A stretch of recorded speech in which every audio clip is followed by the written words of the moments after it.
என்ன அர்த்தம்? அது ஒரு சாதாரண வார்த்தை, நாம் புரிந்து கொள்கிற வார்த்தை.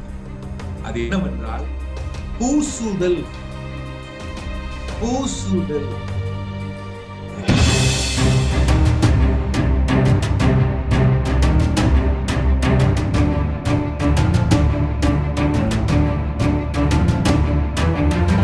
சபையிலே இந்த அபிஷேகத்தை குறித்து வித்தியாசமான கருத்துக்கள் நிலவுகிறது. தேவனுடைய வார்த்தையை சார்ந்ததா? தேவனுடைய வார்த்தையை சார்ந்த சத்தியம் என்ன? மனிதர், அந்த மனிதர் என்னத்தை, எப்படிப்பட்ட எக்ஸ்பீரியன்ஸ் அவருக்கு கிடைத்தது, அந்த எக்ஸ்பீரியன்ஸில் இருந்து நாம் சபைக்குள்ளே போதனைகளை கொண்டு கொண்டிருக்கிறோம். ஏனென்றால் இன்று சபைக்குள்ளே அபிஷேகத்தை குறித்து சொல்லப்படுகிற அப்படிப்பட்ட போதனைகள் தேவனுடைய வார்த்தை.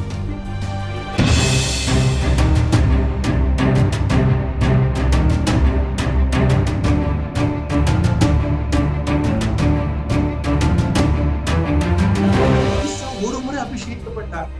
அவர் மறுமுறை அவர் அபிஷேகத்தை கேட்கவில்லை. அவர் மறுமுறை அவருக்கு அபிஷேகம் தரப்படவும் இல்லை. இரட்டிப்பான அபிஷேகம், புதிய அபிஷேகம், ஃப்ரெஷ் அனாயிண்டிங் எவ்வளவு பேசப்படுகிறது புதிய ஏற்பாட்டில். எங்கேயாவது அப்போஸ்தலர் பேதுரு, பவுல், யோவான் பரிசுத்தாவினாலே ஏவப்பட்டு நீங்கள் புதிய அபிஷேகத்தை பெற்றுள்ள வேண்டும், நீங்கள் இரட்டிப்பான அபிஷேகத்தை பெற்றுள்ள வேண்டும் என்று சொல்லியிருக்கிறார்கள். இல்லவே இயேசு கிறிஸ்து அல்லது அப்போஸ்தலர்கள் எங்கேயாவது இது குறித்து பேசுகிறார்களா? இல்லவே இல்லை.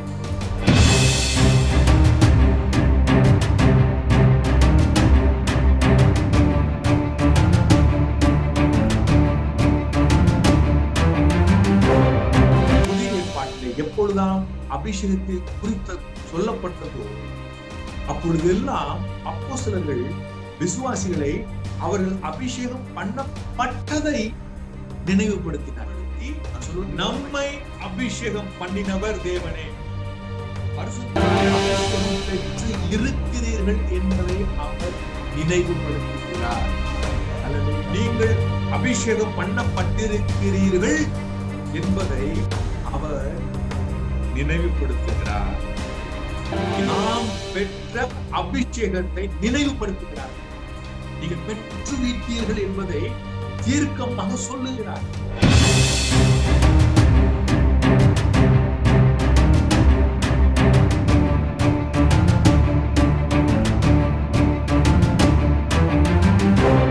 அபிஷேகத்தை பற்றி வேதாகம் போதித்த 4 காரியங்கள். இதை நீங்கள் புரிந்து கொள்ளுங்கள் என்று சொன்னால் உங்களை தடுத்து வைத்திருக்கிற பலவிதமான அந்த தவறான கருத்துகளிலிருந்து விடுபட்டு தேவனுடைய சத்தியத்தினாலே தேவனுக்கு என்று பெரிய காரியங்களை சாதிப்பீர்கள் என்று சொல்லி நான் முழு மனதோடு நம்புகிறேன், விசுவாசிக்கிறேன்.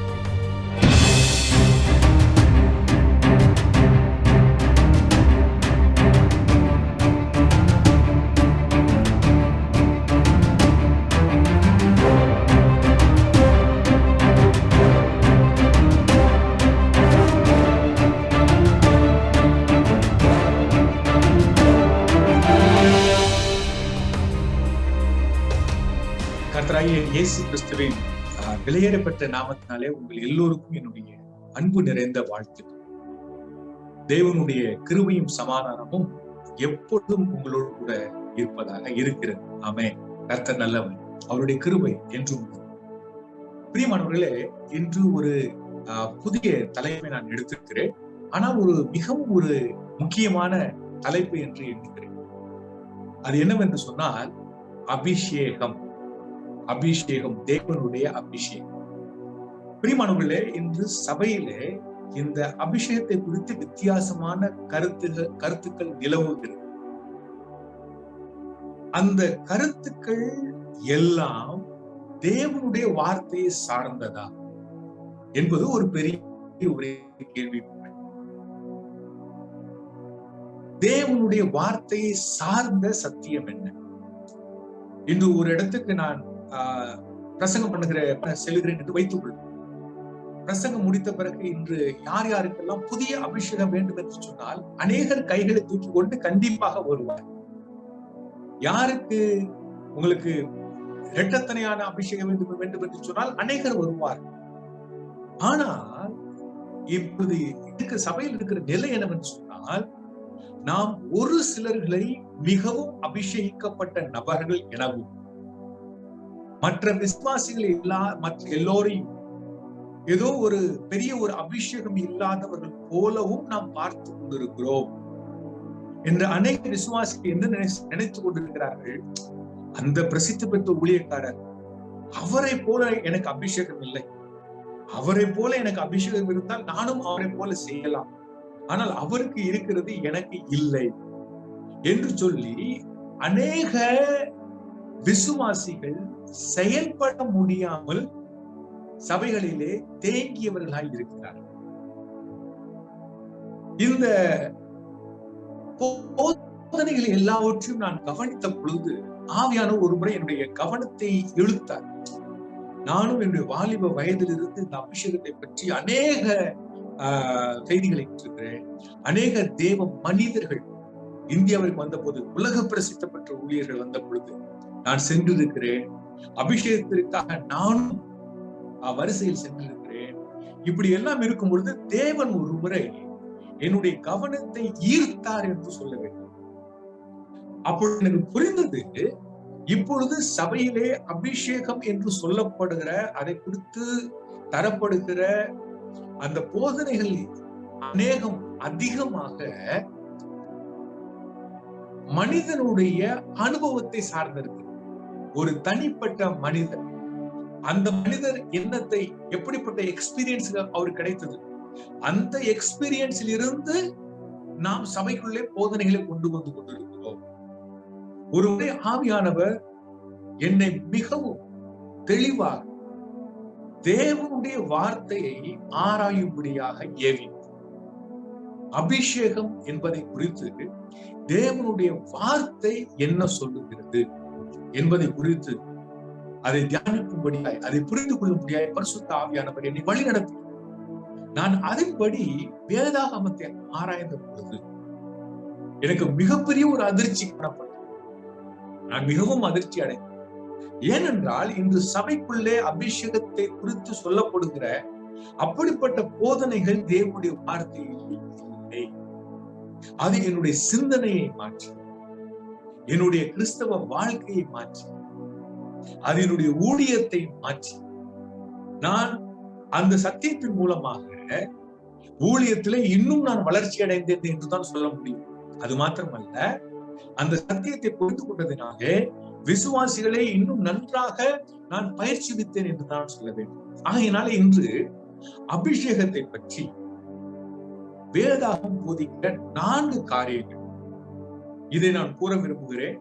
இதை நீங்கள் புரிந்து கொண்டீர்கள் என்று சொன்னால் உங்களை தடுத்து வைத்திருக்கிற பலவிதமான அந்த தவறான கருத்துகளிலிருந்து விடுபட்டு தேவனுடைய சத்தியத்தினாலே தேவனுக்கு பெரிய காரியங்களை சாதிப்பீர்கள் என்று சொல்லி நான் முழு மனதோடு நம்புகிறேன், விசுவாசிக்கிறேன். முதலாவது, நாம் 4 காரியங்களை பார்க்க இருக்கிறோம். முதலாவது, அபிஷேகம் என்றால் என்ன? அபிஷேகத்திற்கு என்ன அர்த்தம்? What is the meaning of the anointing? நான் ஒரு முறை அருமையான நம்முடைய போதகரோடு பேசிக் கொண்டு சொன்னேன், நான் எப்பொழுதும் வேதாகமத்தின் ஒரு சத்தியத்தை, ஒரு வார்த்தையை குறித்ததான அர்த்தத்தை புரிந்து கொள்ள வேண்டும் என்று சொன்னால் நான் மூல மொழிக்கு சென்று விடுவேன். எபிரேய, கிரேக்க மொழிகளிலே என்ன சொல்லப்பட்டிருக்கிறது? ஏனென்று சொன்னால் மொழிபெயர்ப்பவர்கள் எப்படி வேண்டுமானாலும் அதை மொழிபெயர்த்து விடலாம். ஆனால் அதற்கு சரியான அர்த்தம் தேவை என்று சொன்னால் நாம் மூல மொழிக்கு சென்றுதான் ஆக வேண்டும். ஆனால் தேவனுக்கு மகிமை உண்டாவதாக, தேவனுக்கு நான் நன்றி செலுத்துகிறேன். இந்த டெக்னாலஜி சேவை உலகத்திலே, டெக்னாலஜி மிகவும் வளர்ந்திருக்கிற இந்த உலகத்திலே இந்த மூல மொழிகளை படிப்பது மிகவும் கடினமான காரியம் அல்ல. அதனுடைய அர்த்தத்தை புரிந்து கொள்வது கடினமான காரியம் அல்ல. எப்படி நாம் இங்கிலீஷ் டிக்ஷனரியை பயன்படுத்துகிறோமோ அதை போல நாம் பயன்படுத்த முடியும் பிரியமானவர்களே. நான் இதை குறித்துதான சில ஆப்ஸை நான் ஏற்கனவே சொல்லியிருக்கிறேன்.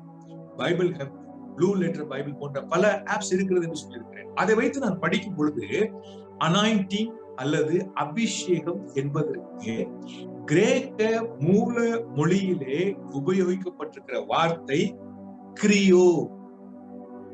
கிரியோ அந்த வார்த்தையிலிருந்து தான் நம்முடைய அந்த கிரைஸ்ட் வந்தது. நம்முடைய தமிழிலே கிறிஸ்து வந்திருக்கிறார். புரிகிறதா? எபிரேய மொழியிலே, கிரேக்க மொழியிலே கிரியோ. கிறிஸ்து என்றால் அபிஷேகிக்கப்பட்டவர் அல்லவா? கிரைஸ்ட் அபிஷேகிக்கப்பட்டவர். அது கிரியோ என்கிற வார்த்தையிலிருந்து வந்திருக்கிறது. அதே போல எபிரேய மொழியிலே அது மசஹ என்கிற வார்த்தையிலிருந்து வந்திருக்கிறது.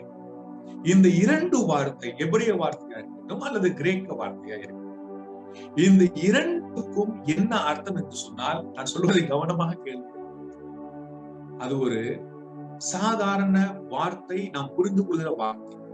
அது என்னவென்றால் பூசுதல். பூசுதல். இதுக்கு சில உதாரணத்தை நான் சொல்ல விரும்புகிறேன். அபிஷேகம் என்பது ஆவியானவருடைய அபிஷேகம் மாத்திரமல்ல, பல இடங்களிலே வித்தியாசமாய் பயன்படுத்தப்பட்டிருக்கிறது. உங்களுக்கு ஞாபகம் இருக்கும் என்று நினைக்கிறேன். இயேசு கிறிஸ்துவிடத்தில் ஒரு பெண் வந்தார். அவருடைய பாதத்திலே தைலத்தை பூசினாள் என்று நாம் பார்க்கிறோம் இல்லையா?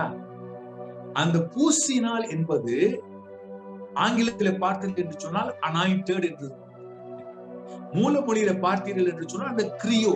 இந்த அபிஷேகத்துக்கு எந்த வார்த்தை உபயோகிக்கப்பட்டதோ அதே வார்த்தை அங்கு உபயோகப்படுத்தப்பட்டிருக்கிறது.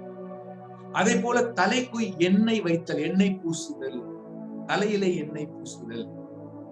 இது கிரியோ அல்லது மசஹ அல்லது அபிஷேகம் என்பதனுடைய மூல மொழியுடைய அர்த்தம் என்னவென்றால் என்ன தெரியுமா? பூசுதல். இதுதான் முதலாவது பொதுவான அர்த்தம். நாம் அன்றாட வாழ்க்கையிலே நாம் பயன்படுத்துகிறது. ஒரு தைலத்தை, ஒரு ஆயின்மெண்டை நீங்கள் பூசினீர்களா என்பதற்கு எபிரேய மொழியிலே நீங்கள் மசஹ பண்ணீர்களா என்று கேட்பார்கள். இதுதான் சாதாரண அர்த்தம், பூசுதல். அதோடு கூட இன்னொரு தனிப்பட்ட விசேஷமான பயன்படுத்துதல் இந்த வார்த்தைக்கு இருக்கிறது. அது என்னவென்று சொன்னால், பழைய ஏற்பாட்டில் நீங்கள் பார்த்தீர்கள் என்று சொன்னால், இந்த ஆசாரியர்கள், பிரதான ஆசாரியர், ராஜா, அடுத்ததாக தீர்க்கதரிசி, இவர்கள் மூவரையும் அந்த பதவியிலே அமர்த்தும் பொழுது அவர்கள் மேலே எண்ணெய் தைலம் பூசப்பட்டது. அதை அபிஷேகித்தல் என்று சொல்லுவார்கள். அதுபோல ஒரு சில வசனங்களை நான் உங்களுக்கு முன்பாக வைக்கிறேன் பாருங்கள். யாத்ராகமம் 40ஆம் அதிகாரம் 13ஆம் வசனம். யாத்ராகமம் 40ஆம் அதிகாரம் 13ஆம் வசனம். நன்றாய் கவனியுங்கள். ஆரோனுக்கு பரிசுத்த வஸ்திரங்களை உடுத்தி எனக்கு ஆசாரிய ஊழியம் செய்யும்படிக்கு அவனை அபிஷேகம் பண்ணி அவனை பரிசுத்தப்படுத்துவாயாக. பாருங்கள், அந்த அபிஷேகம் எதற்கு பயன்படுத்தப்படுகிறது? அந்த பிரதான ஆசாரியனுடைய அந்த பதவியிலே நியமிக்கப்படும் பொழுது அவர் அபிஷேகிக்கப்படுகிறார். இன்னொரு உதாரணம், 1 சாமுவேல் 15ஆம் அதிகாரம் 1ஆம் வசனம். 1 சாமுவேல் 15:1. அது பிரதான ஆசாரியன் அங்கே அபிஷேகிக்கப்பட்டான். இங்கே 15:1 பின்பு சாமுவேல் சவுலை நோக்கி, இஸ்ரவேலராகி தம்முடைய ஜனங்கள் மேல் உம்மை ராஜாவாக அபிஷேகம் பண்ணுகிறதற்கு கர்த்தர் என்னை அனுப்பினாரே. பாருங்க, அபிஷேகம் பண்றது என்ன அர்த்தம்? அது அந்த மனிதனை ராஜாவாக நியமிக்கிறது. இன்னொரு உதாரணம், 1 ராஜாக்கள் 19ஆம் அதிகாரம் 16ஆம் வசனம். 1 ராஜாக்கள் 19:16. அங்கே எழுதப்பட்டிருக்கிறது, நிம்சியின் குமாரனாகி யெகூவை இஸ்ரவேலின் மேல் ராஜாவாக அபிஷேகம் பண்ணி, ஆபேல் மெகோலா ஊரான சாபாத்தின் குமாரனாகி எலிசாவை உன் ஸ்தானத்திலே தீர்க்க தரிசியாக அபிஷேகம் பண்ணு. இதே வார்த்தை தான் இயேசு கிறிஸ்து பயன்படுத்தப்பட்டிருக்கிறது தீர்க்க தரிசனமாக. சங்கீத புத்தகம் 2 சங்கீதம் 6 வசனத்திலே, நான் என்னுடைய பரிசுத்த பர்வதமாகிய சீயோன் மீதிலே என்னுடைய ராஜாவை அபிஷேகம் பண்ணி வைத்தேன். புரிகிறதா உங்களுக்கு? இயேசு கிறிஸ்து அவர் பிரதான ஆசாரியராகவும் இருக்கிறார், ராஜாவாகவும் இருக்கிறார், தீர்க்கதரிசியாகவும் இருக்கிறார். ஆமென். Praise the Lord. அப்படியானால் இதனுடைய அர்த்தம் என்ன? நான் சொல்வதை நன்றாய் கவனியுங்கள். ஒரு முக்கியமான பதவியிலே நியமனம் செய்தல். நியமனம் செய்தல். நாம் நம்முடைய தமிழ் இலக்கியங்களை படித்திருப்போம். ராஜா அபிஷேகம். ஒரு இளவரசன் ராஜாவாகும் பொழுது, அவன் முடிசூட்டப்படும் பொழுது அவன் என்ன செய்யப்படுகிறான்? ராஜ அபிஷேகம் பெறுகிறான். நீங்கள் படித்திருப்பீர்கள், வரலாற்று புத்தகங்களிலே படித்திருப்பீர்கள். இந்த அபிஷேகம் என்கிற வார்த்தை வேதத்திலே மாத்திரமல்ல, எபிரேய, கிரேக்க மற்ற இலக்கியங்களிலும் உலகத்தில் இருக்கிற எல்லா இலக்கியங்களிலும் பயன்படுத்தப்பட்டிருக்கு. ஒரு முக்கியமாக ராஜாவிற்கு ராஜாவாகும்படி நியமனம் பண்ணும் பொழுது அவன் மேல் தைலத்தை ஊற்றி நியமனம் பண்ணுவார்கள். இதுக்கு நான் ஒரு உதாரணம் சொல்கிறேன். இன்று ஒரு மிக முக்கியமான பதவிக்கு எப்படி நியமனம் செய்கிறார்கள்? உதாரணமாக எங்கள் தேசத்தை எடுத்துக்கொள்வோம். எங்கள் தேசத்தினுடைய பிரைம் மினிஸ்டர், அவர் பிரைம் மினிஸ்டராக அந்த பதவி எடுக்கும் பொழுது அவருக்கு பதவி பிரமாணம் செய்து வைப்பார்கள். இன்று யாரும் அவர் மேலே தைலத்தை ஊற்றுவது, அவருக்கு பதவி பிரமாணம் செய்வார்கள். அந்த பதவி பிரமாணம் எடுப்பதினாலே அந்த பதவியிலே அவர் நியமிக்கப்படுகிறார். அதை போல ஒருவர் ஒரு அலுவலகத்திலே சென்று இணைகிறார் என்று வைத்துக் கொள்ளுங்கள். அப்போது என்ன நடக்கும்? அப்பொழுது அவருக்கு ஒரு நியமன கடிதம் அல்லது அப்பாயின்மெண்ட் லெட்டர் இதை தருவார்கள். அதன் நிமித்தமாக அவர் அந்த பதவியிலே அவர் இருப்பார். ஆகையினாலே வேதாகமத்திலே நன்றாய் கவனியுங்கள், ராஜாக்களையும் தீர்க்கதரிசிகளையும் பிரதான ஆசாரியர்களையும் அந்த பெரிய பதவியிலே நியமனம் செய்வதற்காகத்தான் அபிஷேகம் பண்ணப்பட்டது. ஆமென். Praise the Lord. அப்படியானால் நாம் இன்று அபிஷேகப்படுகிறோம் என்று சொன்னால் அப்படிப்பட்ட பதவிக்காக அல்லது ஒரு பொறுப்பிற்காக நாம் அபிஷேகிக்கப்படுகிறோம்.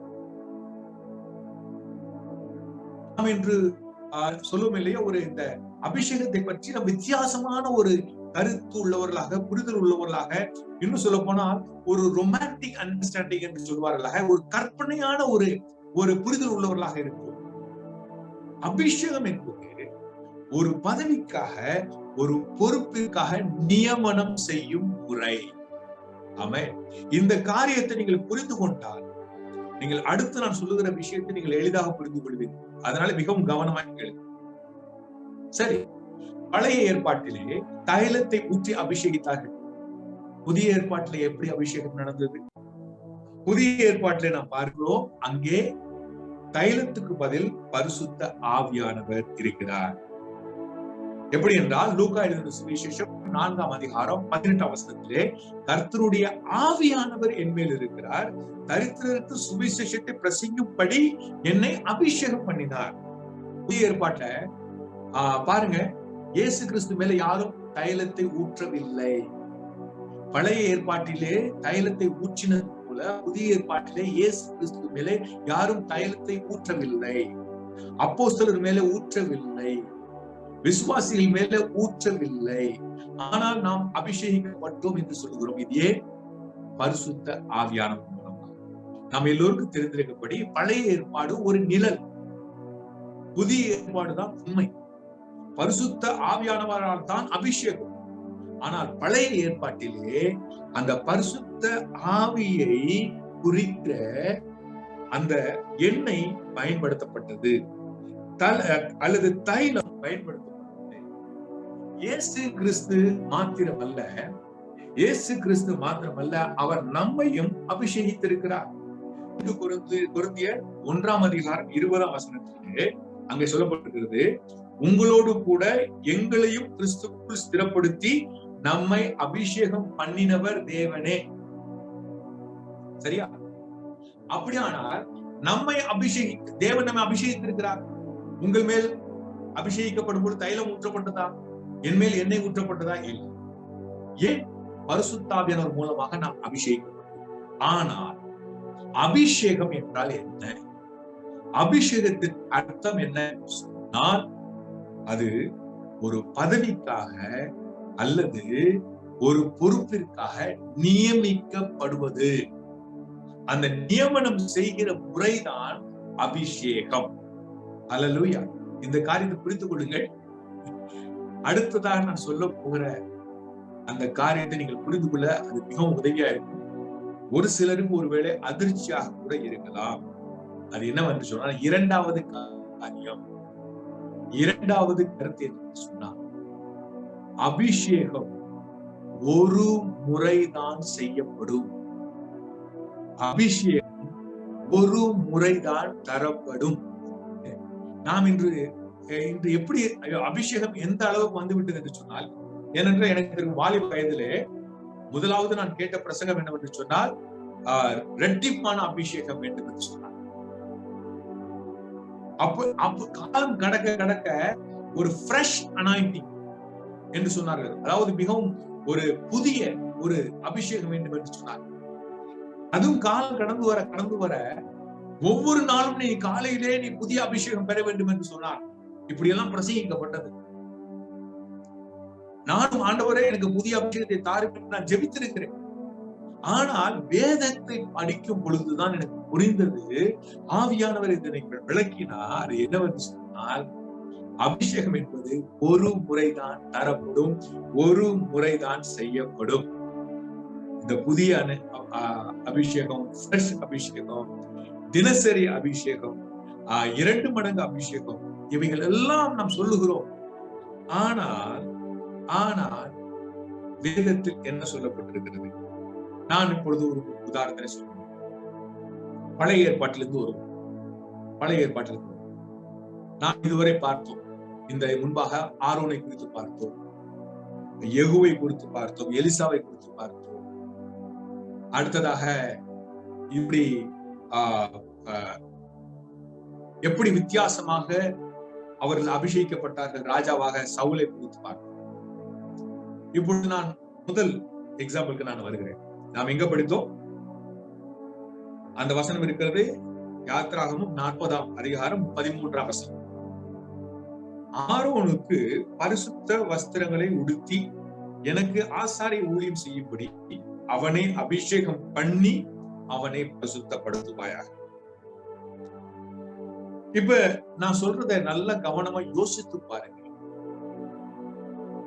கிட்டத்தட்ட 3000 வருஷங்களுக்கு முன்பாக ஆரோன் ஒரு குறிப்பிட்ட நாளிலே மோசே மூலமாக அபிஷேகிக்கப்பட்டார். சரியா? அதற்கு பிறகு ஆரோன் தனக்கு அபிஷேகம் வேண்டும் என்று கேட்டாரா? அல்லது அதற்கு அப்புறம் எப்பொழுதாவது அவர் மறுபடி அபிஷேகம் பண்ணப்பட்டாரா? சவுல் ஒரு முறை அபிஷேகிக்கப்பட்டார். அதற்கு பின்பு மறுபடி எப்பொழுதாவது அவன் அபிஷேகிக்கப்பட்டானா? எலிசா ஒரு முறை அபிஷேகிக்கப்பட்டார். அதற்கு பின்பு எப்பொழுதாவது ஒரு முறை அபிஷேகிக்கப்பட்டானா? ஒரு உதாரணத்தை நான் சொல்லுகிறேன் தெரியுமா? நேற்று மோசே ஆரோனை அபிஷேகித்து விட்டார். இன்று ஆரோன் மோசே இடத்தில் வருகிறார். சொல்லுகிறார், கனமுருந்திய ஊழியக்காரர் மோசே, நேற்று நீங்கள் என்னை அபிஷேகித்தீர்கள், ஆனால் இன்றைக்கு எனக்கு ஒரு ஃப்ரெஷ் அபிஷேகம் தாங்க, இன்னைக்கு ஒரு ஃப்ரெஷ் அனாயிண்டிங் தாங்க என்று கேட்டாரா? இல்லை என்று சொன்னால், ஒரு வருடம் கழித்து மோசே அவர்களே, நீங்கள் அபிஷேகம் பண்ணி 1 வருஷம் ஆகிவிட்டது, ரொம்ப அபிஷேகம் பழையதாய் போய்விட்டது, இப்பொழுது ஒரு புதிய அபிஷேகம் தாருங்கள் என்று கேட்டாரா? இல்லை என்று சொன்னார், போன வருஷம் பண்ண அபிஷேகம் போதாது மோசே அவர்களே, எனக்கு இரட்டத்தனையான அபிஷேகம் கொடுன்னு கேட்டாரா? இல்ல. நீங்க பைபிள் எடுத்து பாருங்க, பழைய ஏற்பாடா இருக்கட்டும், புதிய ஏற்பாடா இருக்கட்டும், எந்த இடத்திலும் யார் யார் அபிஷேகிக்கப்பட்டார்களோ, யார் யார் அபிஷேகிக்கப்பட்டார்களோ அவர் எல்லோரும் தேவனால் ஒரு முறைதான் அபிஷேகிக்கப்பட்டார்கள். அந்த ஒரு அபிஷேகம் அவருடைய வாழ்நாள் முழுவதற்கும் அவர்கள் அபிஷேகிக்கப்பட்டவர்களாக அந்த பொறுப்பை நிறைவேற்றுகிறவர்களாக இருக்கிறார்கள். அல்லேலூயா. இதுக்கு இன்றைக்கு உள்ள ஒரு உதாரணத்தை நான் சொல்லுகிறேன். எங்களுடைய தேசத்தின் பிரதான மந்திரி, பிரைம் மினிஸ்டர், அவருக்கு பதவி பிரமாணம் செய்து விட்டார்கள் ஒரு வருஷத்துக்கு முன்பாக. அவர் ஒரு மாதம் கழித்து ஜனாதிபதி இடத்தில் போய், ஜனாதிபதி அவர்களே, இந்த மாதத்திற்கு என்று புதிய பதவி பிரமாணம் எங்களுக்கு தாருங்கள் என்று சொல்ல முடியுமா? சொல்லுவார்களா? இல்லை. இல்லை என்று சொன்னால், நாம் ஒரு இடத்துல வேலை பார்க்கிறோம், நமக்கு ஒரு அப்பாயின்மெண்ட் லெட்டர் கொடுக்கப்பட்டது. ஒரு வருஷம் கழிச்சு நம்முடைய மேனேஜர் இடத்துல போய், சார் நீங்க கொடுத்த அப்பாயின்மெண்ட் லெட்டர் ஒரு வருஷம் பழசாயிடுச்சு சார், இந்த வருஷத்துக்கு புது அப்பாயின்மெண்ட் லெட்டர் கொடுக்குன்னு சொல்ல முடியுமா? ஏனென்று சொன்னால், அந்த பிரைம் மினிஸ்டராக பதவி பிரமாணம் எடுத்த பிறகு அந்த காலம் முழுவதும், அந்த குறிப்பிட்ட காலம் முழுவதும் அவர் பிரைம் மினிஸ்டர் இருப்பார். நீங்கள் ஒரு அலுவலகத்தில் சேர்ந்த பொழுது அந்த லெட்டர் ஆஃப் அப்பாயின்மெண்ட் கொடுத்த பிறகு உங்களுடைய ரிட்டையர்மெண்ட் வரைக்கும் நீங்கள் அந்த பதவி பிரமாணம், அந்த அப்பாயின்மெண்ட் உண்டு. அதே போல அபிஷேகம் என்பது நீ பார்த்தீர்கள் என்று சொன்னால், ஒரு முறை அபிஷேகித்த பின்பு அதோடைய வாழ்நாள் முழுவதற்கும் அது இருக்கிறது. அல்லேலூயா. Praise the Lord. பாருங்க, இதற்கு இன்னொரு, இங்க நிறைய பேர் என்ன பண்ணுவாங்க சொன்னா, இந்த எலிசா ரெட்டிப்பான அபிஷேகம் பெற்றான்னு சொல்லுவாங்க. நானும் அப்படி சொல்லிட்டு இருந்தேங்க. எலிசா ரெட்டிப்பான அபிஷேகம் பெற்றான், ரெட்டிப்பான அபிஷேகம் பெற்றான்னு சொல்லுவாங்க. அந்த முறை ஆண்டவர் சொன்னார், நீ வேதத்தில் போய் பார், அங்கே என்ன எழுதப்பட்டிருக்கு. எலிசா ரெட்டிப்பான அபிஷேகம் பெற்றானா? அங்கே எழுதப்பட்டிருக்கிறது 2 கொரிந்தியர் 2 அதிகாரம், 2 ராஜாக்கள் 2 அதிகாரம் 9 வசனம். 2 ராஜாக்கள் 2 அதிகாரம் 9 வசனம். அவர்கள் அக்கறைப்பட்ட பின்பு எலியா எலிசாவை நோக்கி, நான் உன்னை விட்டு எடுத்து கொள்ளப்படும் முன்னே நான் உனக்கு செய்ய வேண்டியது என்ன கேள் என்றான். அதற்கு எலிசா, உம்மிடத்தில் உள்ள ஆவியின் வரம் எனக்கு இரட்டிப்பாய் கிடைக்கும்படி வேண்டுகிறேன். ஆனால் பொதுவாக சபைகளிலே அநேக நினைப்பது என்னவென்று சொன்னால், எலிசாவுக்கு இரட்டிப்பான அபிஷேகம் இந்த இடத்தை வைத்துதான் அந்த இரட்டிப்பான டபுள் போர்ஷன் ஆஃப் அனாயிண்டிங் என்கிற அந்த போதனை இங்கிருந்துதான் வந்தது. பிரியமானவர்களே, எலிசா ஒரு முறை அபிஷேகிக்கப்பட்டார். அவர் மறுமுறை அவர் அபிஷேகத்தை கேட்கவில்லை. அவர் மறுமுறை அவருக்கு அபிஷேகம் தரப்படவும் இல்லை. நீங்கள் புரிந்து கொள்ள வேண்டும். அதே போல புதிய ஏற்பாட்டிலே எங்கேயாவது அப்போஸ்தலர்கள் பேதுரு, பவுல், யோவான் பரிசுத்தாவினாலே ஏவப்பட்டு நீங்கள் புதிய அபிஷேகத்தை பெற்றுக்கொள்ள வேண்டும், நீங்கள் இரட்டிப்பான அபிஷேகத்தை பெற்றுக்கொள்ள வேண்டும் என்று எங்கேயாவது சொல்லி இருக்கிறார்களா? இல்லவே இல்லை, இல்லவே இல்லை. இன்று நாம் எத்தனை அதிகமாக பேசப்படுகிறது சபையில். இரட்டிப்பான அபிஷேகம், புதிய அபிஷேகம், ஃப்ரெஷ் அனாயிண்டிங்,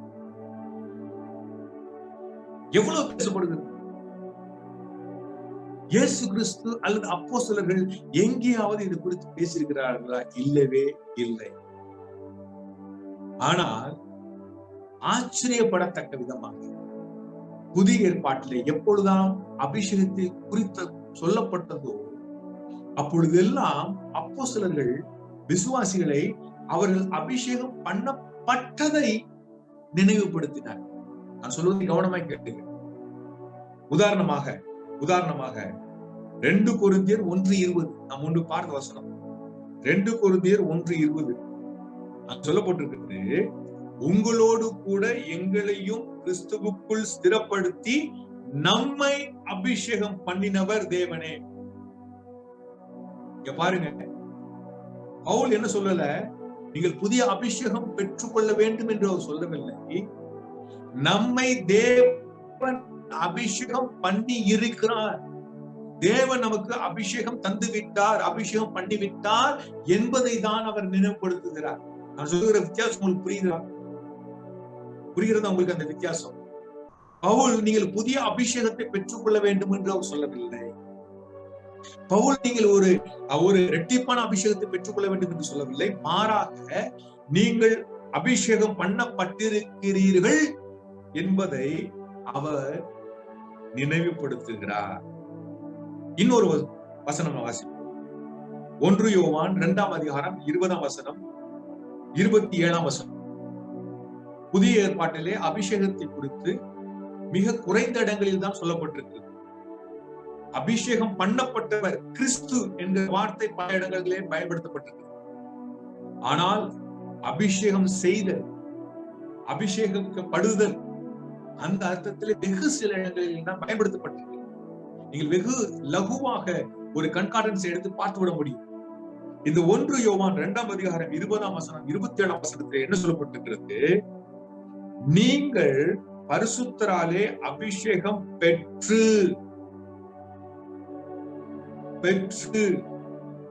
இங்கேயும் பாருங்கள், யோவான் நீங்கள் அபிஷேகத்தை பெற வேண்டும் என்று சொல்லவில்லை, புதிய அபிஷேகத்தை நீங்கள் பெற வேண்டும் என்று சொல்லவில்லை, இன்னும் மேன்மையான அபிஷேகத்தை பெற வேண்டும் என்று சொல்லவில்லை. அவர் என்ன சொல்கிறார்? பரிசுத்தராலே அபிஷேகம் பெற்று இருக்கிறீர்கள் என்பதை அவர் நினைவுபடுத்துகிறார். அல்லேலூயா, பிரைஸ் தி லார்ட். புதிய ஏற்பாட்டிலே எங்கும், ஈவன் பழைய ஏற்பாட்டில் கூட நீங்கள் மறுபடி அபிஷேகம் பெற வேண்டும், புதிய அபிஷேகம் பெற வேண்டும் என்று எங்கும் இல்லை.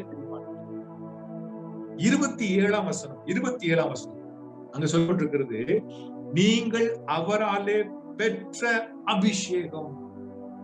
பாருங்க, இந்த 3 வசனங்கள் 2 கொரிந்தியர் 1:20, 1 யோவான் 2:20, 1 யோவான் 2:27, இந்த 3 வசனங்களில் அப்போஸ்தலர் என்ன சொல்கிறார்கள் என்று சொன்னால், அவர்கள் என்ன சொல்கிறார்கள்? நாம் பெற்ற அபிஷேகத்தை நினைவுபடுத்துகிறார்கள்.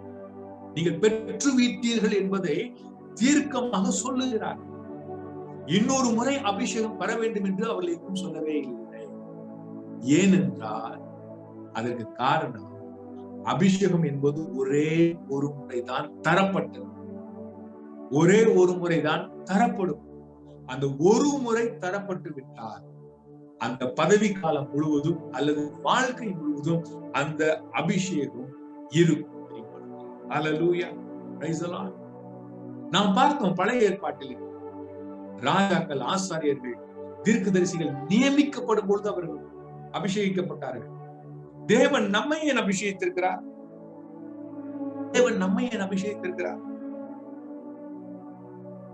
வெளிப்படுத்தின விசேஷம் 1ஆம் அதிகாரம் 6ஆம் வசனம். வெளிப்படுத்தின விசேஷம் 1ஆம் அதிகாரம் 6ஆம் வசனம். நம்மிடத்தில் அன்பு கூர்ந்து தமது இரத்தத்தினாலே நம்முடைய பாவங்களற நம்மை கழுவி நம்முடைய பிதாவாகிய தேவனுக்கு முன்பாக நம்மை ராஜாக்களும் ஆசாரியர்களும் ஆக்கின அவருக்கு மகிமையும் வல்லமையும் என்றென்றைக்கும் உண்டாயிருக்கிறார். எவ்விதமாக பழைய ஏற்பாட்டில் ராஜாக்கள், ஆசாரியர்கள், தீர்க்கதரிசிகள் அபிஷேகிக்கப்பட்டார்களோ அதை போலவே புதிய ஏற்பாட்டிலும் எல்லா விசுவாசிகளையும், ஒரு சிலரை மாத்திரமல்ல, எல்லா விசுவாசிகளும் தேவன் ராஜாக்களும் ஆசாரியருமாக ஏற்படுத்தியிருக்கிறார். அப்படி நியமிக்கப்பட்டதற்கு தான் அவர் நம்மை அபிஷேகித்திருக்கிறார். ஹல்லேலூயா, பிரைஸ் தி லார்ட். இன்னொரு நாம் பார்க்கிறோம், ஒரு சிலர் ரொம்ப விசேஷமாய் அபிஷேகப்பட்டவர்கள் என்று நாம் பார்க்கணும். பிரியமான அந்த 2 கொரிந்தியர் 1ஆம் அதிகாரம் 20ஆம் வசனத்திலே அதற்கும் பதில் இருக்கு. இங்க பவுல் என்ன சொல்லுகிறார் கவனிக்க. பேசுகிறவர் பவுல். சொல்ல போனால் இயேசு கிறிஸ்துவுக்கு பிறகு கிறிஸ்தவத்திலே மிகப்பெரிய ஊழியர், மிகப்பெரிய வெளிப்பாடுகளை பெற்றவர், மிக அதிகமான ஊழியம் செய்தவர் என்று சொன்னால் பவுல் தான். அந்த பவுலுக்கு முன்பாக இன்று நாம் வேறு யாரையும் சிறந்த பெரிய அபிஷேகம் பெற்றவர் என்று சொல்ல முடியாது, அவரோடு கம்பேர் செய்யும் பொழுது. ஆனால் அவர் என்ன சொல்லுகிறார்? 2 கொரிந்தியர் 1:20, உங்களோடு கூட எங்களையும். பாருங்க, அவர் பிரிக்கல. நான் அப்போஸ்தலர், நான் விசேஷித்த அபிஷேகம் பெற்றிருக்கிறேன் என்று சொல்லவில்லை. நீங்கள் விசுவாசிகள், உங்களுக்கு கிடைத்திருக்கிற அபிஷேகம் சாதாரண அபிஷேகம் சொல்லவில்லை. உங்களோடு கூட எங்களையும் கிறிஸ்துவுக்குள் ஸ்திரப்படுத்தி நம்மை அபிஷேகம் பண்ணினவர் தேவன். அல்லேலூயா, பிரைஸ் தி லார்ட். தேவன் பட்சபாதம் உள்ளவர் அல்ல. ஆமென். அவர் எல்லா விசுவாசிகளையும் அபிஷேகித்திருக்கிறார். ஆமென். பிரியமானவர்களே, இப்பொழுது இதுவரை நாம் 2 காரியங்களை பார்த்தோம். முதலாவது, அபிஷேகம் என்றால் என்ன? ஒரு மிகப்பெரிய பொறுப்பிற்கு பதவிக்கு நியமனம் செய்வதுதான் அபிஷேகம். இரண்டாவது, அபிஷேகம் ஒரே ஒரு முறைதான் தரப்படுகிறது.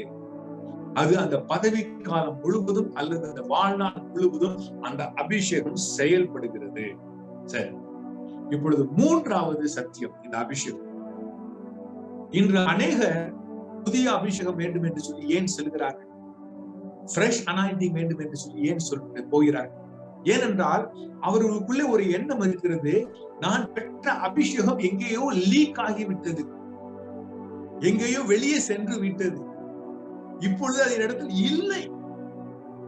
எப்படி ஒரு நம்ம ஒரு லீக் பண்ணுகிற ஒரு டின்னிலே நாம் எண்ணெய் வைத்திருந்தோம் என்று சொன்னால், அது லீக் ஆகிவிட்ட பிறகு மறுபடியும் நிரப்புகிறோம், அல்லது வாட்டர் டேங்கை மறுபடியும் நிரப்புகிறோம் இல்லையா? வாட்டர் டேங்க்ல தினந்தோறும் தண்ணீரை நிரப்புகிறோம், வீட்டிலே அது உபயோகிக்கிறோம், அது காலியாகிவிட்ட பிறகு மறுபடியும் நிரப்புகிறோம். இப்படிப்பட்ட ஒரு எண்ணம் நமக்குள்ளே இருக்கிறது, வந்துவிட்டது, வர வைக்கப்பட்டிருக்கிறது.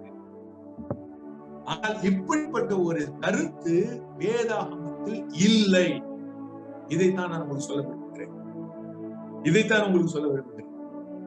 தேவன் கொடுத்த அபிஷேகம், நன்றாக கவனிக்க பிரியமானவர்களே, தேவன் கொடுக்கிற அபிஷேகம் மறைவது இல்லை, லீக் ஆவது இல்லை, குறைந்து போவதில்லை. ஆனா இன்றைக்கு என்ன தெரியுமா, நான் பார்த்திருக்கிறேன், நான் இது ஒரு யாரையும் நான் குற்றப்படுத்த சொல்லவில்லை, யாரையும் நான் நியாயம் செய்யவில்லை, நான் ஒரு புரிந்து கொள்ளுதலுக்காக சொல்லுகிறேன். போன வாரம் ஒரு ஊழியர் வந்திருப்பார், ஒரு ஸ்பெஷல் ஊழியர் வந்திருப்பார் சபையிலே. பிரசங்கம் முடித்த பிறகு யாருக்கெல்லாம் ஒரு புதிய அபிஷேகம் வேண்டும் முன்னேவார்கள் என்று சொன்னால் சபை மக்கள் முன்னே செல்வார். அடுத்த வாரம் இன்னொரு ஊழியக்காரர் வருவார். போன வாரம் தான் அபிஷேகம் பெற்றிருக்கிறார்கள். அடுத்த வாரம் இன்னொரு ஊழியக்காரர் வருவார். அவர் சொல்லும் போது யாருக்கெல்லாம் அபிஷேகம், புதிய அபிஷேகம் வேண்டும் என்று சொன்னால் போன முறை சென்றவர் மறுபடியும் சொல்லுவார். அது மாத்திரமல்ல, சில இடங்களில் நான் பார்த்தது என்று சொன்னால், காலையில் ஞாயிற்றுக்கிழமை நடக்கிற ஆராதனையிலும் அபிஷேகத்திற்காக முன்னே செல்வார்கள். சாயங்காலத்துல நடக்கிற பொதுக்கூட்டத்திலையும் அபிஷேகம் வேண்டும் என்று சொன்னால் அதற்கும் முன் செல்வார்கள். நான் யோசித்தேன், இப்படிப்பட்ட ஒரு நிலைமையா? காலையில் அபிஷேகிக்கிறார் ஆண்டவர், சாயங்காலத்துக்குள் காலியாகி விடுகிறது. நான் மறுபடியும் சாயங்காலத்துக்குள் நிரப்ப வேண்டியதா இருக்கிறது. இது உண்மையா? பிரியமானவர்களே, வேதத்திலே எங்கும் நீங்கள் பெற்ற அபிஷேகம் தீர்ந்து விடுகிறது, குறைந்து விடுகிறது என்று சொல்லவே இல்லை. ஆகினாலே மறுபடியும் அபிஷேகம் பெற வேண்டும் என்று சொல்லவே இல்லை. ஆனால் ஒரு வார்த்தை தெளிவாக தேவன் நமக்கு தந்திருக்கிறார். ஒரு வசனத்தை தேவன் நமக்கு தெளிவாக தந்திருக்கிறார். அது என்னவென்று சொன்னால், 1 யோவான் 2ஆம் அதிகாரம் 27ஆம் வசனம். பிரியமானவர்களே, 1 யோவான் 2ஆம் அதிகாரம் 27ஆம் வசனம். அங்க சொல்லப்பட்டிருக்கிறது என்ன? நீங்கள் அவராலே பெற்ற அபிஷேகம் உங்களில் நிலைத்து இருக்கிறது. அல்லேலூயா சொல்லுங்க பாப்போம். அபிஷேகம் உங்களில், அவர் கொடுத்த அபிஷேகம் உங்களில் நிலைத்து இருக்கிறது. பிரியமானவர்களே, அவர் உங்களுக்கு கொடுத்த அபிஷேகம், நீங்கள் முதல் முறை அந்த பரிசுத்தாவின் அபிஷேகம் பெற்றீர்கள் அல்லவா? அந்த அபிஷேகம் பெற்றீர்களே, அந்த அபிஷேகம் உங்களுக்குள்ளே நிலைத்து இருக்கிறதே. அப்படி நிலைத்து இருக்கும் பொழுது நாம் ஏன் மறுபடியும் அபிஷேகம் பெற வேண்டும் என்று சொல்லி நாம் தேடுகிறோம்? இரட்டிப்பான அபிஷேகத்தை நாம் தேடுகிறோம், புதிய அபிஷேகத்தை நாம் தேடுகிறோம். பிரியமானவர்களே, காரணம் என்ன தெரியுமா? இது பிசாசுடைய ஒரு சூழ்ச்சி. ஏனென்று சொன்னால், நீங்கள் விசுவாசியாகிய நீங்கள் எதுவரைக்கும் உங்களிடத்தில் முழுமையான அபிஷேகம் இல்லை என்று நினைக்கிறீர்களோ அதுவரைக்கும் நீங்கள் தேவனுக்கு என்று பெரிய காரியங்களை செய்ய முனைய மாட்டீர்கள். அது உங்களை கட்டி போட்டு விடுகிறது, விசுவாசிகளை கட்டி வைத்து விடுகிறது. இன்று விசுவாசிகள் என்ன நினைக்கிறார்கள்? ஐயோ, அந்த ஊழியக்காரரை பாருங்கள், இந்த ஊழியக்காரரை பாருங்கள், எவ்வளவு அபிஷேகம் பெற்ற ஊழியக்காரர், அவரை போல நான் இல்லையே, அவர் செய்கிறார், என்னால் செய்ய முடியாது. இன்று உலகத்திலே இப்படி விசேஷித்த அபிஷேகம் பெற்றவர்கள் என்று சொல்லி மிஞ்சி போனால் ஒரு 100 பேர் 200 பேர் சொல்ல, ஆனால் கோடிக்கணக்கான விசுவாசிகள் உலகத்தில் இருக்கிறார்கள். இந்த போதனையினாலே அந்த கோடிக்கணக்கான விசுவாசிகள் தாங்கள் எங்களிலே அபிஷேகம் இல்லை, எங்களிலே போதுமான அபிஷேகம் இல்லை, எங்களிலே அதிகமான அபிஷேகம் இல்லை, எங்களிலே வல்லமையான அபிஷேகம் இல்லை, எங்களிலே புதிய அபிஷேகம் இல்லை, ஆகையினாலே அந்த ஊழியக்காரரை போல இந்த ஊழியக்காரரை போல நான் ஒன்றுமே செய்ய முடியாது என்று சொல்லி செயலற்றவர்கள், ஒன்றும் செய்யாதவர்கள் தான் அந்த பலவீனத்தின் ஆவியினாலே கட்டப்படப்பட்டவர்களாக இன்று ஆண்டவருக்கு என்று தேவனுடைய ராஜ்யத்திற்கு கொண்டு ஒன்றும் செய்ய முடியாதவர்களாக இருக்கிறார். யோசித்து பாருங்க. ஆனால் தேவனுடைய வார்த்தை தெளிவாக சொல்லுங்க, தெளிவாக சொல்லுங்க. வேண்டுமென்றால் நீங்கள் சொல்லுங்க, நீங்கள் படியுங்கள். நான் அவராலே பெற்ற அபிஷேகம் எனக்குள் நிலைத்திருக்கிறது. பிரியமானவர்களே, மலர் செல்வனாகிய நான் தேவனாலே அவராலே பெற்ற அபிஷேகம் என்னில் நிலைத்து இருக்கிறது. பிரியமானவர்களே, நாம் இன்று என்ன நினைக்கிறேன்? இன்று பெரிய ஒரு அபிஷேகம் என்கிற இந்த போதனை எப்படி வந்தது? யாராவது ஒரு ஊழியர் சாட்சி சொல்வார், நான் ஒரு நாள் ஜெபித்துக் கொண்டிருந்தேன் அல்லது ஒரு கூட்டத்தில் இருந்தேன், திடீரென்று சொல்லி பெரிய ஒரு அபிஷேகம் எனக்குள் வந்தது என்று சொல்லுவார். அதற்கு பின்பு என்னுடைய ஊழியத்தில் மாற்றம் வந்தது என்று சொல்வார். உடனே நாம் எல்லோரும் அவரை போல ஒரு புதிய அபிஷேகத்தை பெற வேண்டும் என்று நினைப்போம். பிரியமானவர்களே, அப்படிப்பட்ட ஒரு காரியம் வேதாகமத்தில் எங்காவது எழுதப்பட்டிருக்கிறது? எங்காவது எழுதப்பட்டிருக்கிறது? இல்லையே. ஆனால் வேதம் தெளிவாக சொல்லுகிறது, நீங்கள் அவராலே பெற்ற அபிஷேகம் நீங்கள் பெற்றீர்கள். அந்த பெற்ற அபிஷேகம் உங்களில் நிலைத்து இருக்கிறது. இவ்வளவு தெளிவான வசனத்தை நாம் விட்டுவிட்டு மனிதனுடைய அனுபவங்களை நாம் நமக்கு ஆதாரமாகி விட்டுமே. பிரியமானவர்களே, யோசித்து பாருங்க. இதுக்கு ஒரு உதாரணம் தருகிறேன், பழைய ஏற்பாட்டில் தருகிறேன். பிரியமானவர்களே, ஆண்டவர் சவுலை ராஜாவாக அபிஷேகித்தார். சவுல் தேவனுக்கு கீழ்ப்படியாமல் போனார். நீங்கள் வேதத்தை நன்றாய் படித்தல் என்று சொன்னால், பரிசுத்த ஆவியானவர் சவுலை விட்டு நீங்கி போனார் என்று வசனம் இருக்கிறது. 1 சாமுவேல் 16ஆம் அதிகாரம் 14ஆம் வசனம். கர்த்தருடைய ஆவி சவுலை விட்டு நீங்கினார், ஆனால் அவனுக்கு கொடுக்கப்பட்ட அபிஷேகம் நீக்கப்பட்டதாக சொல்லப்படவில்லை. ஆகையால் தான் அதற்கு பின்பும் கூட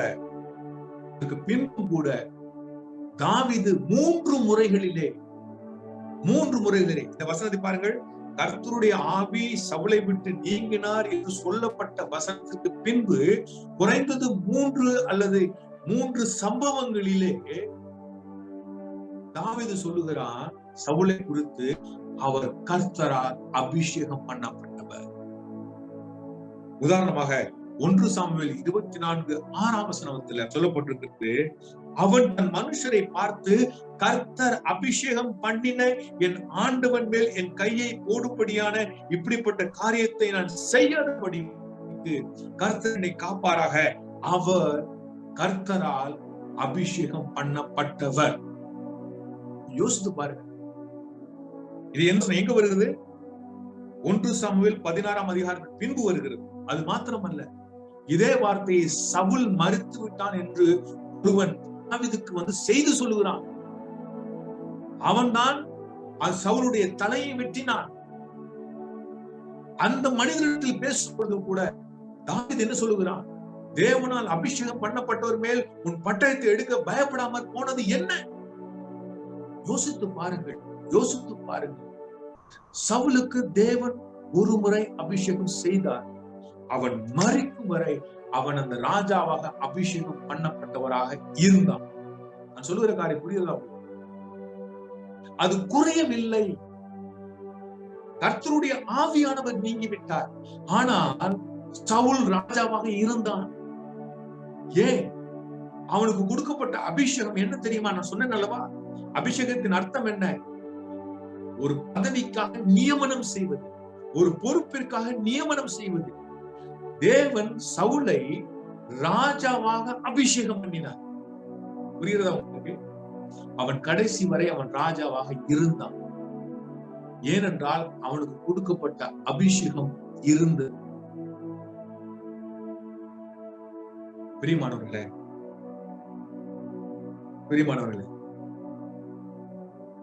நான் இன்று என்னுடைய 40 வருஷ ஊழியத்தோடு மாத்திரமல்ல, பல காரியங்களை பார்க்கும் பொழுது இந்த இரட்டிப்பான அபிஷேகம், புதிய அபிஷேகம், விசேஷித்த அபிஷேகம், இந்த போதனுடைய தாக்கம் அல்லது விளைவு என்ன சபையிலே? நீங்கள் என்றாலும் யோசித்து பார்த்தீர்களா? இந்த போதனையின் மூலமாக என்ன பலன் கிடைத்திருக்கிறது சபை? இதன் மூலமாக விசுவாசிகள் எல்லோரும் அபிஷேகத்திலே நிறைந்து எழுப்பினார்களா? இல்லை. இதனுடைய விளைவுதான் கவனித்தீர்கள் என்று சொன்னால் நெகட்டிவாக இருக்கிறது. ஏன்? இன்று சபை ஒரு சிலரை மாத்திரம் விசேஷமாக அபிஷேகம் பண்ணப்பட்டவர் என்று பார்க்கிறதினால், அவரை போல நான் அபிஷேகம் எனக்கு இல்லை என்று அவர்கள் நினைக்கிறதினால்,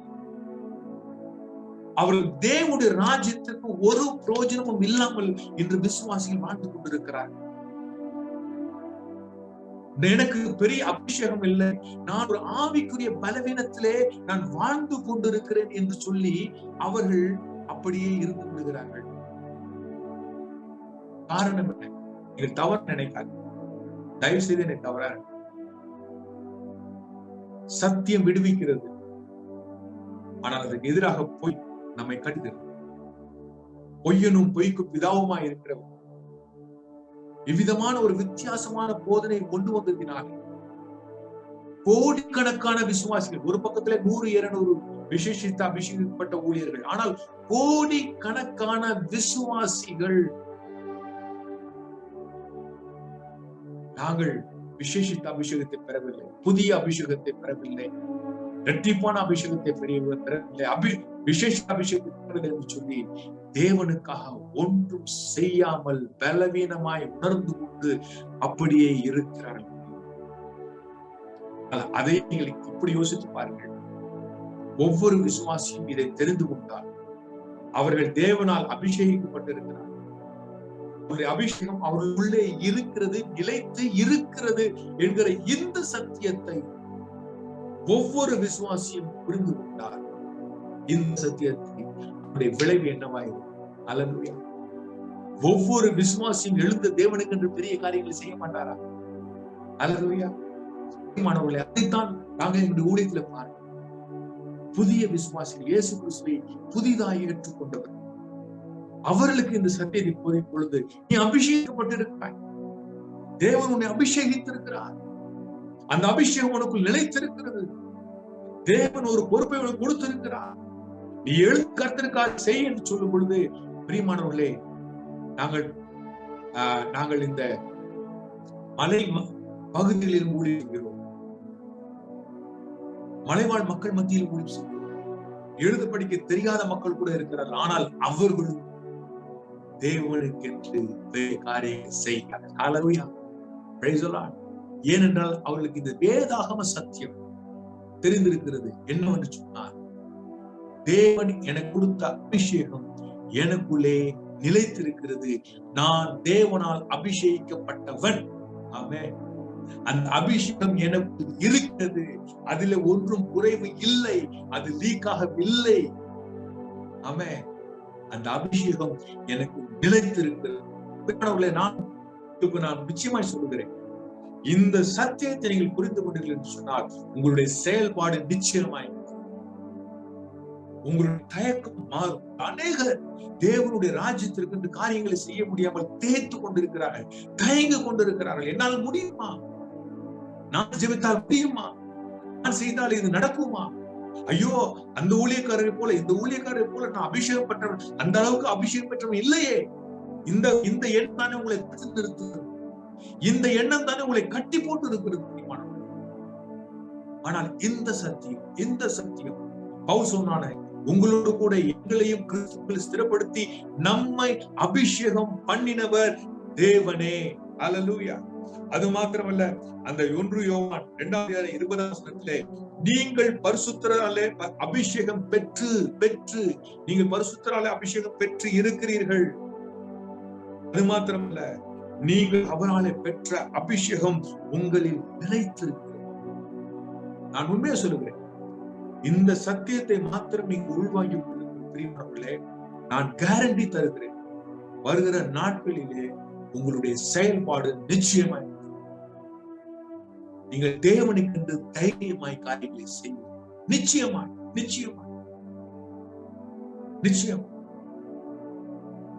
வேண்டுமானால் நான் சொல்லுவதை நீங்கள் நம்பலை என்று சொன்ன நீங்கள் பழைய ஏற்பாட்டிலும் புதிய ஏற்பாட்டிலும் படித்து பாருங்கள். எங்கேயாவது ஒரு இடத்துல நீ புதிய அபிஷேகம் பெற்றுக்கொள்ள வேண்டும், நீ இரட்டிப்பான அபிஷேகம் பெற்றுக்கொள்ள வேண்டும், நீ ஃப்ரெஷ் அபிஷேகம் பெற்றுக்கொள்ள வேண்டும், விசேஷமான அபிஷேகம் பெற்றுக்கொள்ள வேண்டும் என்று சொல்லி யாருக்காவது சொல்லப்பட்டா?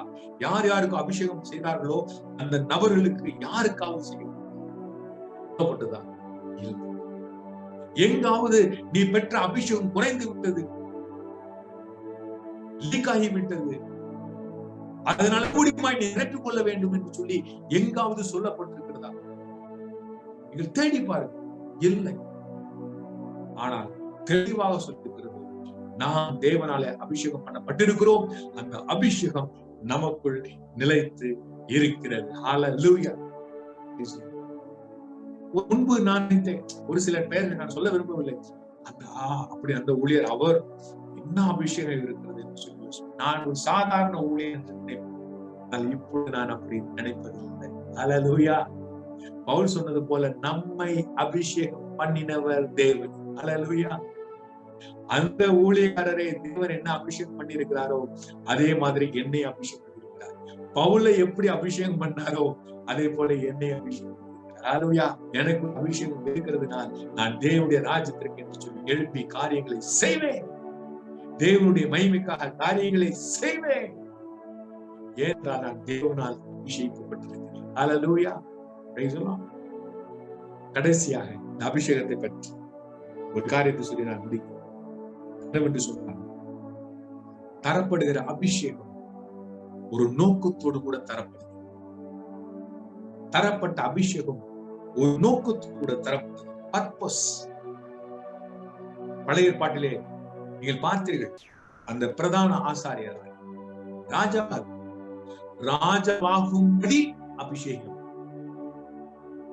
பிரதான ஆசாரியன் ஆகும்படி அபிஷேகம், தீர்க்கதரிசி ஆகும்படி அபிஷேகம்.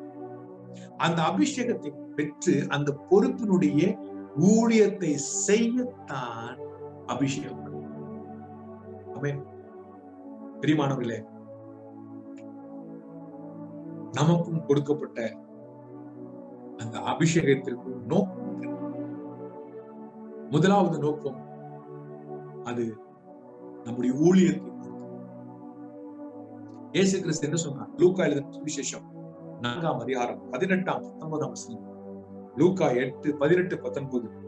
கர்த்தருடைய ஆவியானவர் என் மேல் இருக்கிறார், தரித்திரருக்கு சுவிசேஷத்தை பிரசங்கிக்கும்படிக்கு என்னை அபிஷேகம் பண்ணினார், இருதயம் நறுங்குண்டவர்களை குணமாக்கும், சிறைப்பட்டவர்களுக்கு விடுதலையையும், குருடருக்கு பார்வையையும் பிரசித்தப்படுத்தவும், நொறுங்குண்டவர்களை விடுதலையாக்கவும், கர்த்தருடைய அனுக்கிரக வருஷத்தை பிரசித்தப்படுத்தவும் என்னை அனுப்பினார். அப்ப இந்த அபிஷேகத்துக்கு ஒரு நோக்கம் இருக்கு. ஹல்லேலூயா. இது இயேசு கிறிஸ்துவுக்கு மாத்திரம் இல்லை, உங்களுக்கும் அந்த நோக்கம் தான் இருக்கு, எனக்கும் அந்த நோக்கம் தான் இருக்கு. ஹல்லேலூயா. இது இயேசு கிறிஸ்துவுக்கு மாத்திரம் அல்ல, கர்த்தருடைய ஆவியானவர் நம்ம ஏன் இருக்கிறார், அவர் என்னமே அபிஷேகம் பண்ணியிருக்கிறார், சுவிசேஷத்தை பிரசங்கிக்கும்படிக்கு. ஹல்லேலூயா. இன்று நாம் ராஜாவாக, நாம் தீர்க்கதரிசிகளாக, சுவிசேஷத்தை அறிவிக்கும்படிக்கு அவர் உங்களையும் என்னையும் என்ன செய்திருக்கிறார்? அபிஷேகம் செய்தார். இருதய எண்ணம் கொண்டவர்களை குணமாக்க உங்களையும் என்னையும் அபிஷேகித்திருக்கிறார். சிறைப்பட்டவர்களை விடுதலையாக்க உங்களையும் என்னையும் அபிஷேகித்திருக்கிறார். குருடருக்கு பார்வையை பிரசித்தப்படுத்தவும் நொறுங்குண்டவர்கள் விடுதலையாகவும் உங்களையும் என்னையும் அவர் பரிசுத்தப்படுத்திருக்கிறார். கர்த்தருடைய அனுக்கிரக வருஷத்தை பிரசித்தப்படுத்த அவர் உங்களையும் என்னையும் அவர் அபிஷேகித்திருக்கிறார். ஹல்லேலூயா. ஆமென். அவர் உங்களுக்கு கொடுத்திருக்கிற அபிஷேகம் இந்த காரியங்களை செய்வதற்கான திறனை உங்களுக்கு தந்திருக்கிறது. ஹல்லேலூயா. ஆமென். நான் சொல்லுகிற காரியம் உங்களுக்கு புரியுதா? ஒரு உதாரணத்தை எடுத்துக்கோ. ஒரு ஆபீஸ்ல ஒரு மேனேஜர் இருக்கிறார். அவரிடத்தில் நீங்கள் ஏன் இப்படி செய்கிறீர்கள் என்று கேட்டார். என்னிடத்தில் லெட்டர் ஆஃப் அப்பாயின்மெண்ட் இருக்கிறது என்று சொல்லுவார். அந்த லெட்டர் ஆஃப் அப்பாயின்மெண்ட் அவருக்கு அந்த திறனையும் அதிகாரத்தையும் கொடுத்திருக்கிறது அந்த காரியத்தை செய்ய. அல்லேலூயா.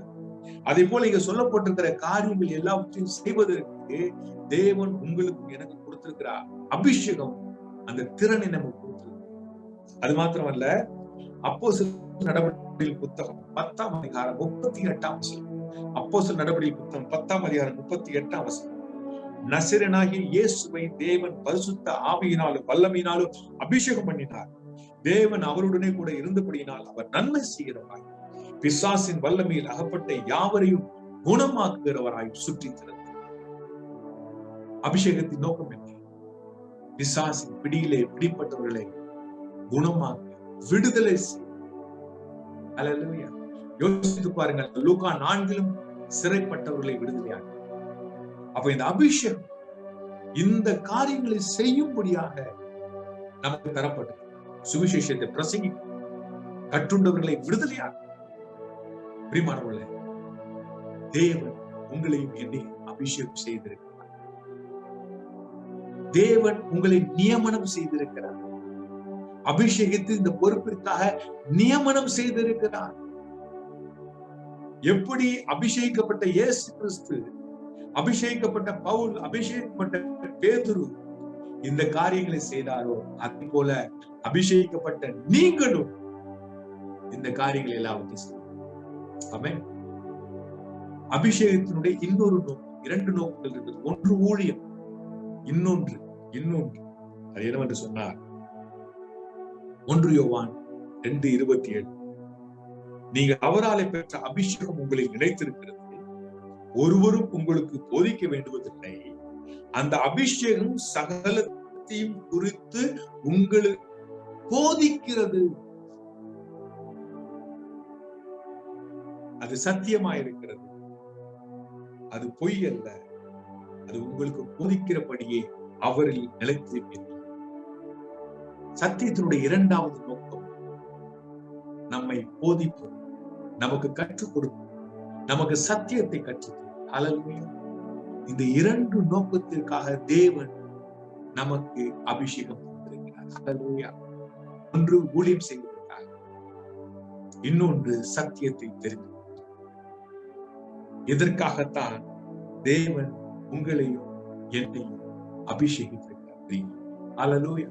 பிரியமானவர்களே, பிசாசு அவன் பொய்யன், பிசாசு வஞ்சிக்கிறவன், பிசாசு ஏமாற்றுகிறவன். இன்று புதிய அபிஷேகம் வேண்டும், இரட்டிப்பான அபிஷேகம் வேண்டும், விசேஷித்த அபிஷேகம் வேண்டும்.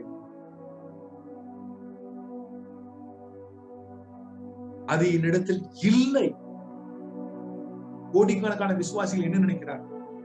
என்னிடத்தில் அந்த அபிஷேகம் இல்லை என்கிற அந்த எண்ணத்தினாலே அவர்கள் பலவீனம் உள்ளவர்களாக. இன்று நாம் அபிஷேகம் என்றால் என்ன நினைத்துக் கொண்டிருக்கிறோம்? ஒரு ஊழியக்காரர் சத்தம் போட்டு பிரசங்கம் பண்ணினார், ஒரு ஊழியக்காரர் இங்கே அங்கே ஓடி ஓடி பிரசங்கம் பண்ணினார். நம்ம என்ன செய்கிறோம்? ஐயா, என்ன அபிஷேகம், இவ்வளவு அபிஷேகம் இருக்கிறது இருக்கு. தலையில கை வைத்தா கீழே விழுந்தா உடனே என்ன அபிஷேகம் என்று நினைக்கிறோம். பிரியமானவர்களே, அபிஷேகம் எதற்கு கொடுக்கப்பட்டிருக்கிறது இன்று நாம் பார்த்தோம். நோக்கம் என்ன? 2, ஒன்று, நீங்கள் ஊழியம் செய்ய வேண்டும், சுவிசேஷத்தை பிரசங்கிக்க வேண்டும், கட்டுண்டவர்களை விடுதலையாக்க வேண்டும். இரண்டாவது, சத்தியத்தை நீங்கள் தெரிந்து கொள்ள வேண்டும். அல்லேலூயா. பிரியமானவர்களே, நான் மறுபடியும் இந்த 4 காரியத்தை நான் சொல்லுகிறேன். நன்றாய் கவனி. அபிஷேகம் என்றால் என்ன? ஒரு பொறுப்பிற்காக, ஒரு பதவிக்காக நியமனம் செய்யப்படும் முறைதான் அபிஷேகம். தேவன் நம்மை ராஜாக்களும் ஆசாரியருமாய் நியமித்திருக்கிறார். அதற்காக அவர் நம்மை அபிஷேகித்திருக்கிறார். நியமனம் செய்யும் முறைதான் அபிஷேகம். ஆமென். அடுத்ததாக அந்த அபிஷேகத்தின் மூலமாக நீங்கள் நியமனம் செய்யப்பட்டு இருக்கிறீர்கள். ஆமென். Praise the Lord. இரண்டாவதாக நாம் பார்த்தோம், அபிஷேகம் ஒரே முறைதான் செய்யப்பட்டது. அதை மறுபடியும் வாங்க வேண்டிய அவசியமே இல்லை. நீங்கள் அடுத்த முறை புதிய அபிஷேகம் வேண்டும் என்று சொல்லி நீங்கள் எங்கேயாவது முன்னே நீங்கள் போக இருக்கிறீர்கள் என்று சொன்னால் ஒன்று மாத்திரம் யோசித்து பாருங்கள். ஆரோன் மறுபடியும் அபிஷேகம் வேண்டும் என்று மோசே இடத்தில் சென்றாரா? தாவீது மறுபடியும் அபிஷேகம் வேண்டும் என்று சொல்லி சாமுவேல் இடத்தில் சென்றாரா? எலிசா எனக்கு மறுபடியும் அபிஷேகம் வேண்டும் என்று சொல்லி எலியாவிடத்தில் சென்றாரா? நன்றாக யோசித்து இல்லை. அபிஷேகம் ஒரே ஒரு முறை தான். மூன்றாவது, ஆனால் அப்படி ஒரு முறை தரப்பட்ட அபிஷேகம் உங்களில் நிலைத்து இருக்கிறது. அல்லேலூயா. அவரால் ஒவ்வொரு வார்த்தையும் நீங்கள் அழுத்தம் திருத்தமாய் சொல்லுங்கள். அவராலே பெற்ற அபிஷேகம் உங்களில், பெற்ற அபிஷேகம், பெறப்போற அபிஷேகம் இல்லை, பெற்ற அபிஷேகம் உங்களில் நிலைத்து இருக்கிறது. உங்களுக்கு தரப்பட்ட அபிஷேகம் ஒரு நோக்கத்திற்காக கொடுக்கும்.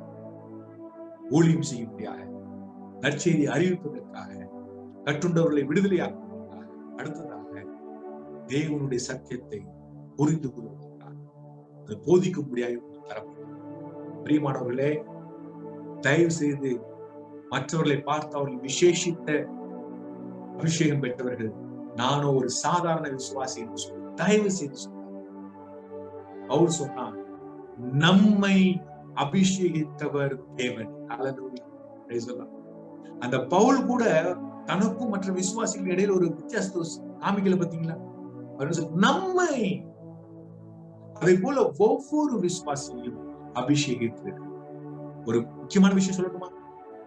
பழைய ஏற்பாட்டுக்கும் புதிய ஏற்பாட்டுக்கும் பெரிய வித்தியாசம் சொன்னார். பழைய ஏற்பாட்டுல மிக மிக குறைந்த நபர்கள், நாம் கைவிட்டு எண்ணி விடலாம், குறைந்த நபர்கள் தான் அபிஷேகத்தை பெற்றார்கள். ஆனால் புதிய ஏற்பாடு விசுவாசிகளை பார்த்து சொல்கிறது, ஒவ்வொரு விசுவாசியும் பார்த்து சொல்கிறது, நம்மை அபிஷேகம் பண்ணினவர்கள், உங்களை அவர் அபிஷேகித்திருக்கிறார். புதிய ஏற்பாட்டின் ஒவ்வொரு விசுவாசியும் அந்த அபிஷேகத்தை பெற்றிருக்கிறார். ஹல்லேலூயா. சற்று கற்பனை செய்து பாருங்கள். உலகத்தில் இருக்கிற அந்த லட்சக்கணக்கான கோடிக்கணக்கான விசுவாசிகள் இந்த சத்தியத்தை தெரிந்து கொண்டார். நான் தேவனால அபிஷேகம் பண்ணப்பட்டிருக்கிறேன். எப்படி இயேசு கிறிஸ்து நாசரேத்துல எழுந்து சொன்னாரோ, இயேசு கிறிஸ்து நாசரேத்துல எழுந்து சொன்னார் அல்லவா? அந்த 4ஆம் அதிகாரத்திலே, கர்த்தருடைய ஆவியானவர் என் மேல் இருக்கிறார், தரித்திரருக்கு சுவிசேஷத்தை பிரசங்கிப்படிக்கு என்னை அபிஷேகம் பண்ணினார், இருதய நறுங்குண்டவர்களை குணமாக்கவும், சிறைப்பட்டவர்களுக்கு விடுதலையும், குருடருக்கு பார்வையும் பிரசித்தப்படுத்தவும், நொறுங்குண்டவர்களை விடுதலையாக்கவும், கர்த்தருடைய அனுப்புற வருஷத்தை பிரசித்தப்படுத்தவும் என்னை அனுப்பினார். எப்படி இயேசு கிறிஸ்து சொன்னாரோ, இதை இன்று உலகத்தில் இருக்கிற ஒவ்வொரு விசுவாசியும் சொன்னான் என்று சொன்னார். யோசித்து பாருங்க. இந்த உலகம் தலைகீழாக, ஏனென்றால் நான் அபிஷேகப்பட்டிருக்கிறேன் என்று அந்த சத்தியத்தை உணர்ந்து விசுவாசிகள் எழுத தேவனுக்கு என்று பெரிய காரியங்கள். நான் ஒன்று மாத்திரம் நான் நிச்சயமா சொல்கிறேன். இன்றைக்கு தேதியை நீங்கள் குறித்து வைத்துக் கொள்ளுங்கள். ஒருவேளை இந்த சத்தியத்தை நீங்கள் முதல் முறையாக இப்பொழுதுதான் கேட்கிறீர்கள் என்று சொன்னால், இன்றைய தேதியை நீங்கள் குறித்து வைத்துக் கொள்ளுங்கள். இந்த சத்தியத்தை நீங்கள் உள்வாங்கி விட்டீர்கள் என்று சொன்னால், வரப்போகிற நாட்களிலே உங்களுடைய செயல்பாடு நிச்சயமாய் வித்தியாசமாக இருக்கும். உங்களுடைய விசுவாசம் வித்தியாச முறையில செயல்படும். உங்களுடைய வாழ்க்கையிலே, ஒரு ஊழியத்திலே ஒரு பெரிய ஒரு கான்பிடன்ஸ் இருக்கும், ஒரு உறுதி இருக்கும், ஒரு தைரியம் இருக்கும். நிச்சயமாய் வரும் நாட்களிலே கர்த்தருக்கு பெரிய காரியங்களே உங்கள் மூலமாய் நடக்கும். உங்கள் மூலமாய் நடக்கும். உங்கள் மூலமாய் கர்த்தர் உங்களை ஆசீர்வதிப்பார். ஓகே, நான் என்ன விரும்புகிறேன் என்று சொன்னால் 1 யோவான் 2:27 நாம் எல்லோரும் சொல்லுவோம். எல்லோரும் மைக் ஓபன் பண்ண வேண்டும் என்கிற அவசியம் இல்லை. ஆனால் எல்லோரும் அதை தனக்கு சொந்தமாக்கி, நான் அவராலே பெற்ற அபிஷேகம் என்னில் நிலைத்திருக்கிறது. 1 யோவான் 2:27. இந்த வசனத்தை நாம் 3 முறை சொல்லுவோமா? எல்லோரும் ஒன்று சேர்ந்து அங்கெங்கே 1 2 3. நான் அவராலே பெற்ற அபிஷேகம் என்னில் நிலைத்திருக்கிறது. 1 யோவான் 2:27. நான் அவராலே பெற்ற அபிஷேகம் என்னில் நிலைத்திருக்கிறது. 1 யோவான் 2:27. நான் அவராலே பெற்ற அபிஷேகம் என்னில் நிலைத்திருக்கிறது. ஆமென். ஆமென்.